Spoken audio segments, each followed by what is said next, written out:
ঠিক আজ থেকে 6 বছর আগে এই গ্রাহকের বাসায় টেন্ডা F3 রাউটার এবং ডিলিংকের অনু লাগিয়ে গিয়েছিলাম। আজকে আসছি সার্ভিসের জন্য। আসসালামু আলাইকুম। আজকে যাচ্ছি বাড়িবাঁকা গ্রামে। আমি আর আলম চাচা যাচ্ছি একটি গ্রাহকের সার্ভিসের জন্য। এইখানে এসে দেখি এই যে গাছের ডালপালা পড়ে আছে, এখানে মূলত একটা বড় ভিটলি গাছ ছিল। ওই গাছটা কাটতে গিয়ে গ্রাহকের ফাইবারটা কেটে দেয়। এখানে দেখতে পাচ্ছি যে দা বা হেসো দিয়ে তা কেটে দিয়েছে যারা গাছ কাটতেছিল।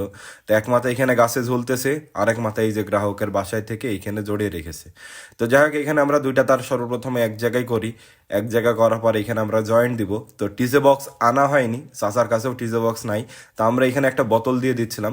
তো সেই জন্য সর্বপ্রথম আমি বোতলটাকে ভালো করে ফুটা করে নিই, কারণ বোতলে যদি পানি না জমে তাহলে ভবিষ্যতে আর সমস্যা হবে না।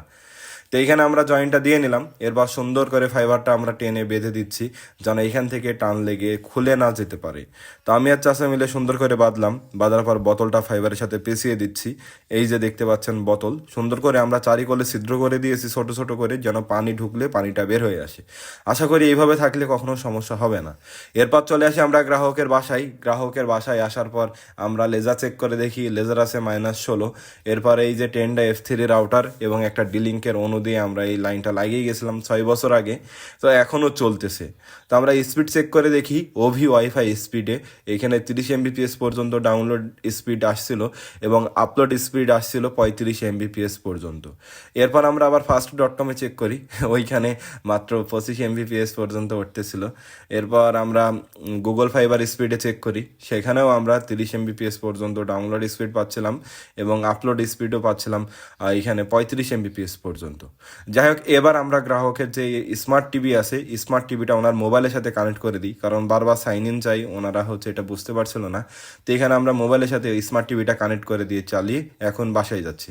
যাক, আলহামদুলিল্লাহ, এই গ্রাহকের সার্ভিসটা আমরা করতে পারছি।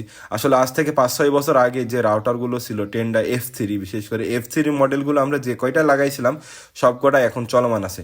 কিন্তু এখন বর্তমানে আমরা প্রতিটা গ্রাহককেই টেন্ডা রাউটার কিনতে নিষেধ করি, কারণ এখনকার রাউটারের কোয়ালিটি একেবারেই বাজে। তো যাই হোক, আমাদের জন্য দোয়া করবেন, আমরা যেন আপনাদের নিরবিচ্ছিন্ন এবং দ্রুতগতির ইন্টারনেট সেবা দিয়ে যেতে পারি। ভালো থাকবেন, সুস্থ থাকবেন। ওয়াইফাই ব্যবহারের ক্ষেত্রে অবশ্যই ডুয়েল ব্যান্ডের রাউটার ব্যবহার করবেন। ধন্যবাদ। আসসালামু আলাইকুম।